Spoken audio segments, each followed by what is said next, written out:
Welcome to another Apollo Papyrus episode. I am Aaron Apollo Camp.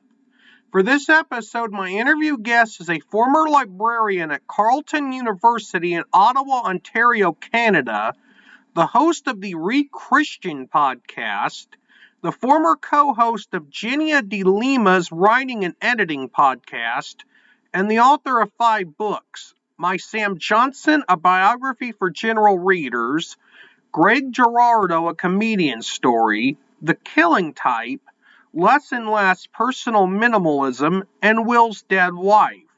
His name is Wayne Jones, and here's my interview with Wayne. Wayne Jones, welcome to Apollo Papyrus. Thanks for having me here. I appreciate your taking the time to having me as a guest. Thanks. Feel free to introduce yourself to our listeners. My name is Wayne Jones. I live in Canada, in the most easterly province, Newfoundland, in a city called St. John's. And I'm a retired academic librarian, but I'm also especially currently, a writer, podcaster, and freelance editor. You've written, by my count, 5 books. My Sam Johnson, A Biography for General Readers, Greg Giraldo, A Comedian Story, The Killing Type, Less and Less Personal Minimalism, and Will's Dead Wife. Without spoiling too much of each book, what is each book about? Yeah, okay. That's a good list. The My Sam Johnson, A Biography for General Readers, was just published last October, and it's the culmination of a lot of reading. And Samuel Johnson, by the way, was a writer in 18th century England, and this is a biography that I wrote of him, and the intention was to write it for general readers instead of for scholars. So it's much shorter, written in a different style. I know it's just over 200 pages, meant to be accessible. The Killing Type is a murder mystery that I wrote about 10 years ago. And Less and Less is a book about what I call personal minimalism. And the idea was to explore the relationship between, if you're a minimalist in your real life, you keep a spare apartment and that sort of thing. What does that have to say about your personal relationships? And the other one, Greg Giraldo, a Comedian Story, is one that I co-wrote with a stand-up comedian named Matt Balaker, who lives in California. And it's a biography of, if anyone knows about stand-up comedy in the last 20 years, they've definitely heard of Greg Giraldo, one of the great stand-up comedians of all time, and certainly in the last 30 or 40 years for sure. And the other book, Will's Dead Wife, I've currently unpublished from Amazon. I've written it and everything, but I recently did a kind of a review of it and decided, I wrote it many years ago, and I decided I didn't want to be selling it anymore. I didn't feel up to the quality of what I like to have out there. So I consider myself to have written and published 4 books. You mentioned Matt Balaker co-wrote Greg Giraldo, A Comedian Story, with you. What was it like to work with Matt on a book about a comedian? Excellent, because I always have been a huge fan of stand-up comedy, and I'm also I knew Greg Giraldo very well and followed his career pretty closely. Very shocked. He died very young at the age of 44 from an accidental drug overdose. It was a real shock to the system. And Matt is a practicing stand-up comedian in California, and he basically had this project where he basically asked me to be his co-writer on the project, and I was all over it. Even though I had to defer writing another book, just the opportunity, I just had to grab it.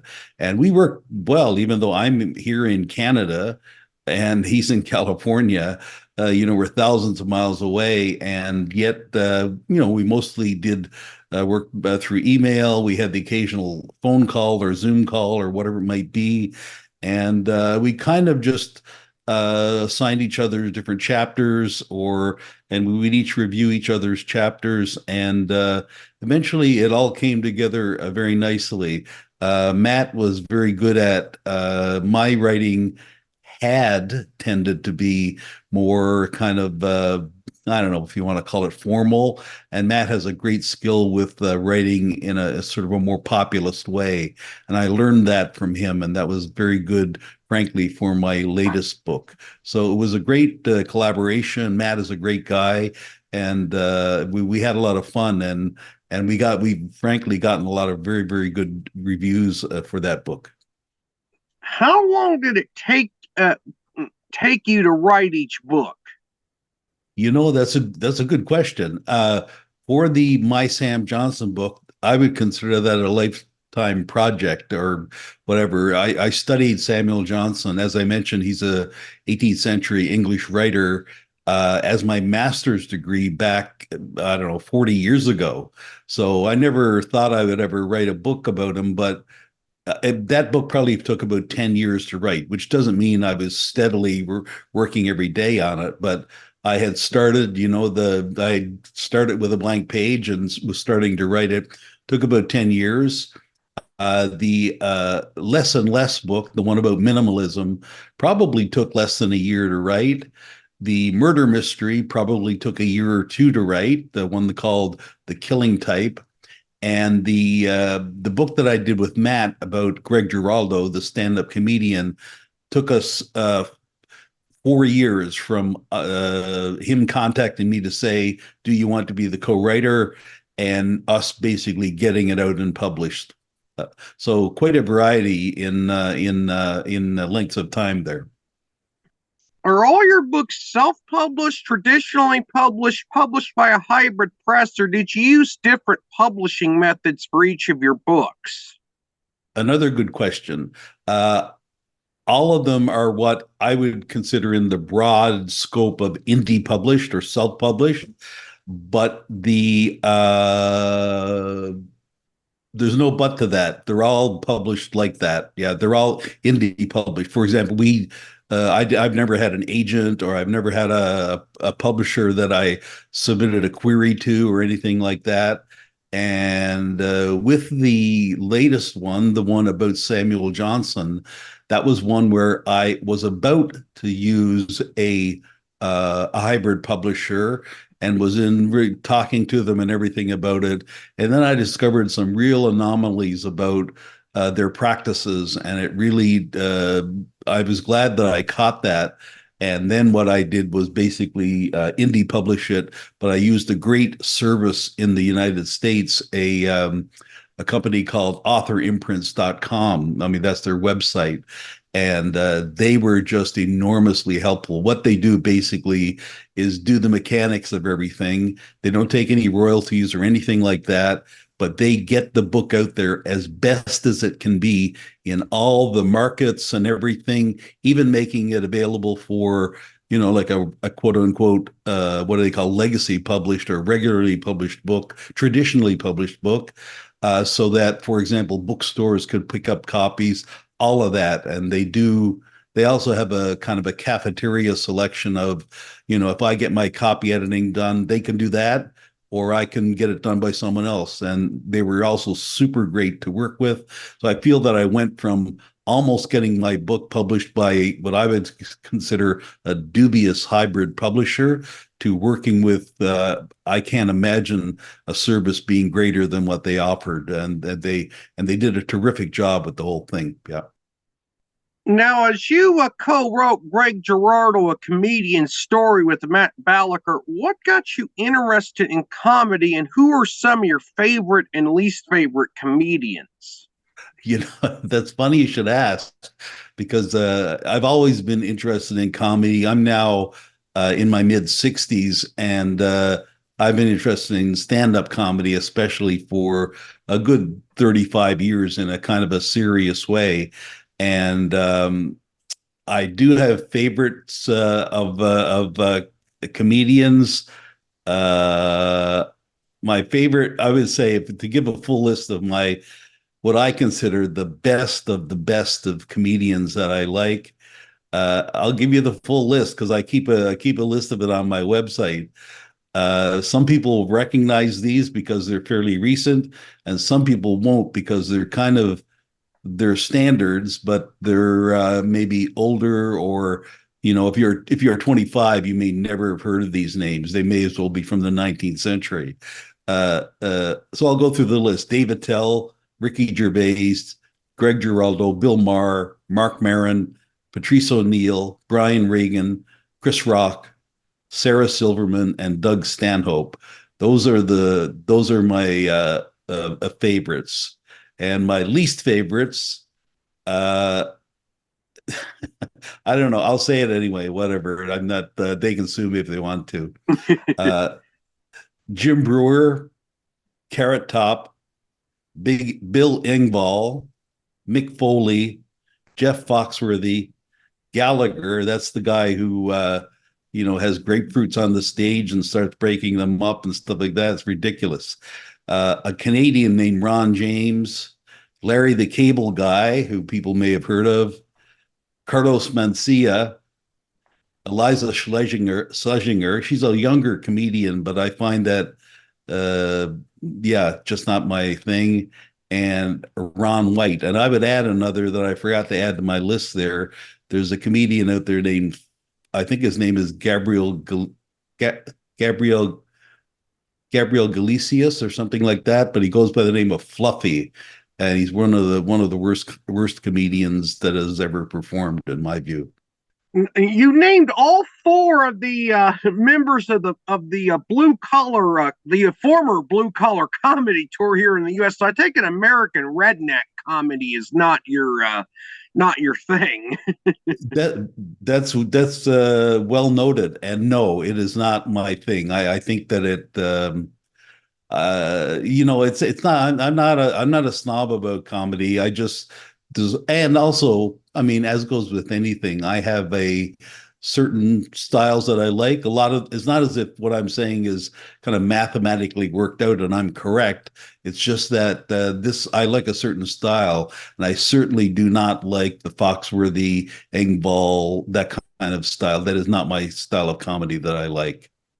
You provide, getting back on topic, you provide editing services. What types of authors do you provide editing services for, and how can an author who is interested in your editing service have their manuscript edited by you if they want to have you edited it? Yeah, I provide basically as many freelancers do. Some specialize and some don't. I don't really specialize, although I've edited fiction and I've edited nonfiction books on all sorts of topics. I like doing fiction because I also, of course, write fiction as well, and I've studied fiction and literature. I have a master's degree in English, so I feel that I'm adept at that sort of thing. So, if anyone, what I my traditional way of doing it, and many freelance editors do it this way, is that if anyone is interested in having a book or a whatever, it doesn't have to be a full book. Some people send me short stories edited by me. What I do, let's say someone has written a book that's 50,000 words long, which would be about 200, just over 200 pages if it were published. I would just say, send me 1,000 words somewhere in the middle of the book. And, you're sort of typical, as it were. And then I would edit that as I would edit it if I were editing the whole thing. And then two things come out of that. One is they get an idea of what I can do to help them because they can see, oh my God, he does this. Or they might be shocked and say, that's it.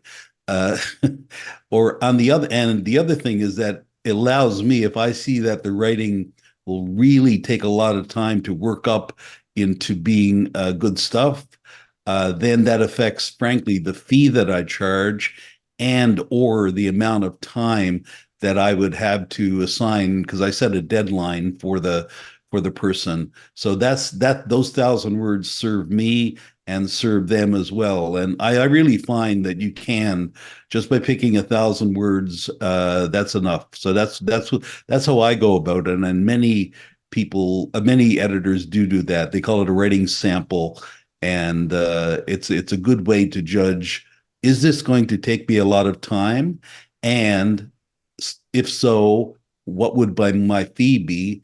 And the other factor I haven't mentioned is that there's different flavors of editing. Some people just want, I know I've got a lot of typos and I don't know anything about punctuation.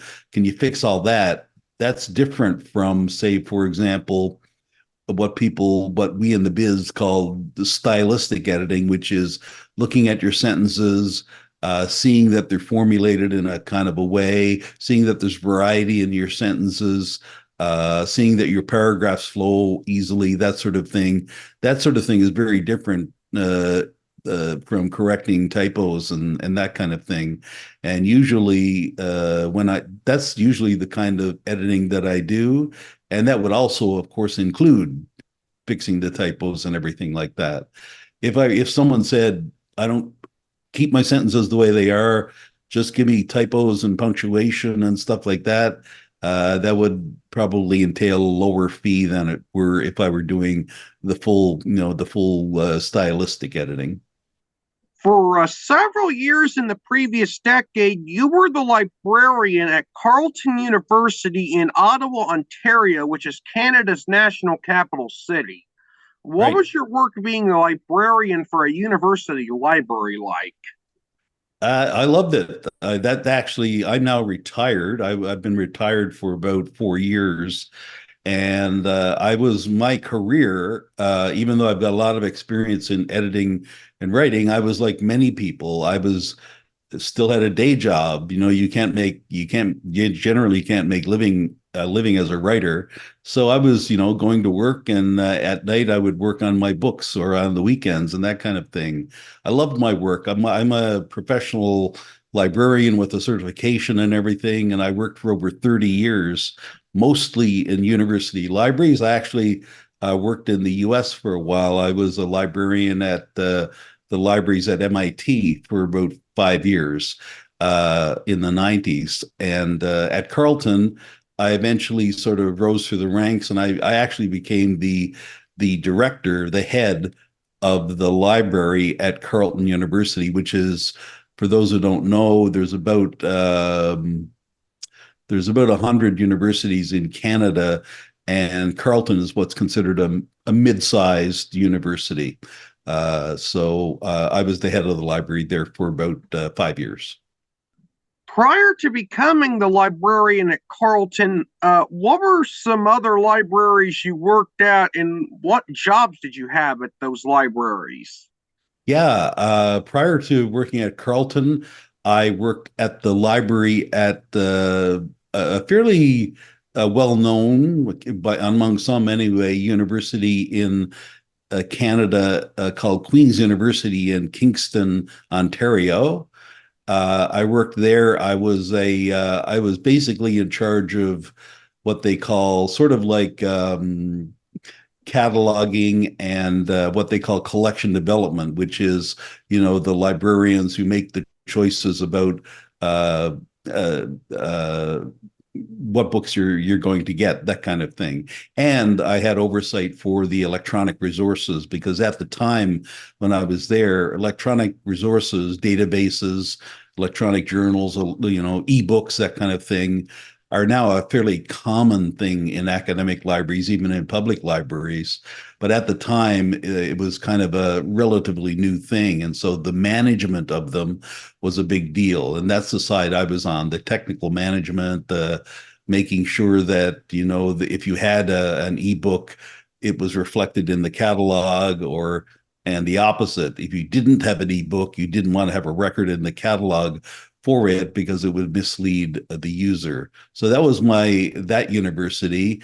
And before that, I worked as I said, I worked for 5 years at the libraries at MIT in Cambridge, Massachusetts, and there I was ahead of a small section called serials, which for the regular listener out there, basically is periodicals, magazines.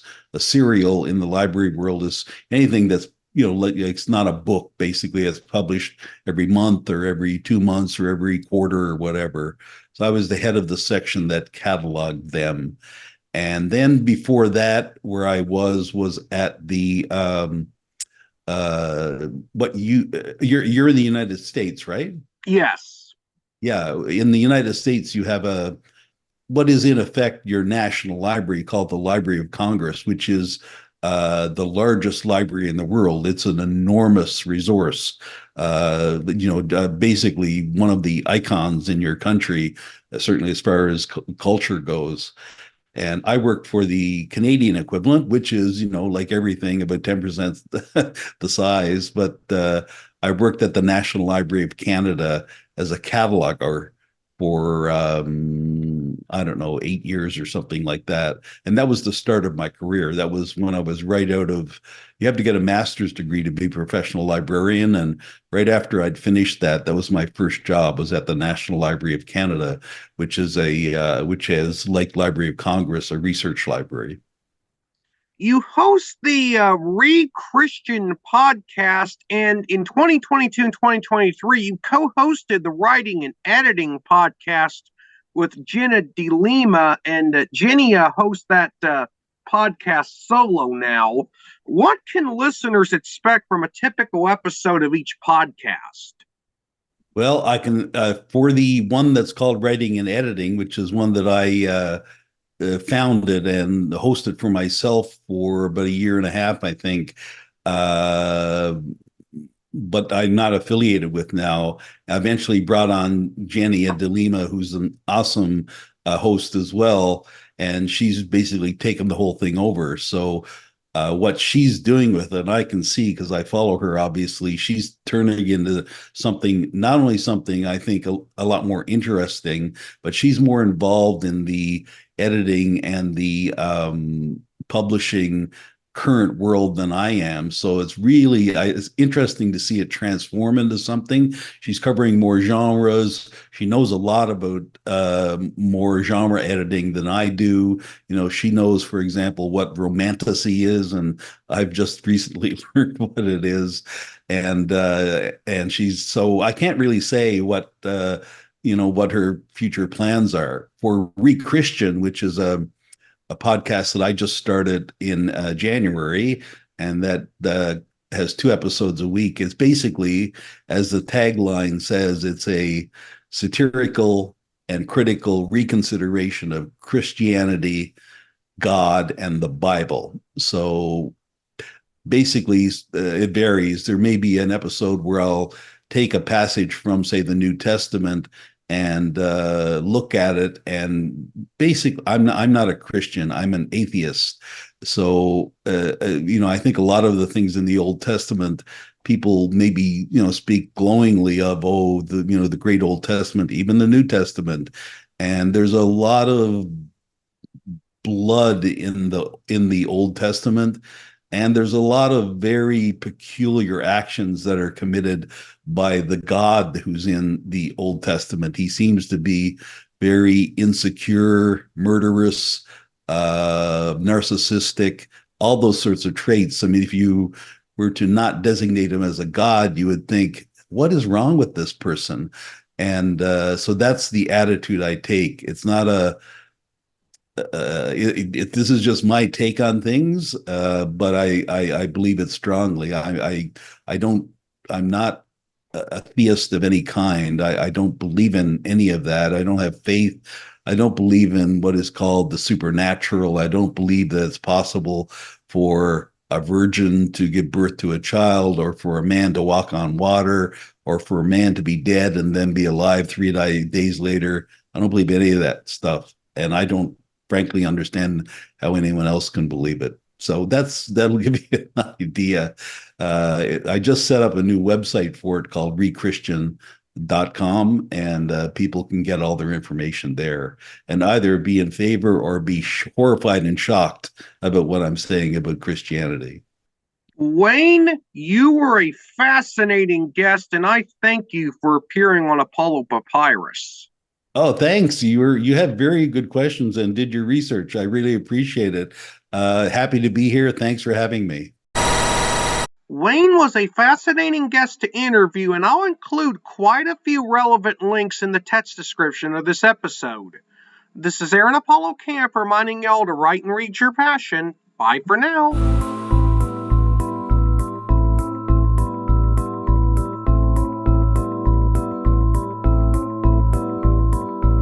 Remember to subscribe to the Apollo Papyrus YouTube channel at www.youtube.com/@ApolloPapyrus and the Apollo Papyrus Substack newsletter at apollopapyrus.substack.com. Y'all can visit the Apollo Papyrus website at campaaronapollo.wixsite.com/Apollo Papyrus and follow Apollo Papyrus on Threads, Instagram, Facebook, and Tumblr at Apollo Papyrus. Copyright 2024, Aaron Apollo Camp, all rights reserved. This podcast episode is intended for the private listening of our audience. Any reuse or retransmission of this episode without the express written consent of the podcast host is prohibited, except under fair use guidelines. Royalty-free music and sound effects obtained from https://www.zapsplat.com.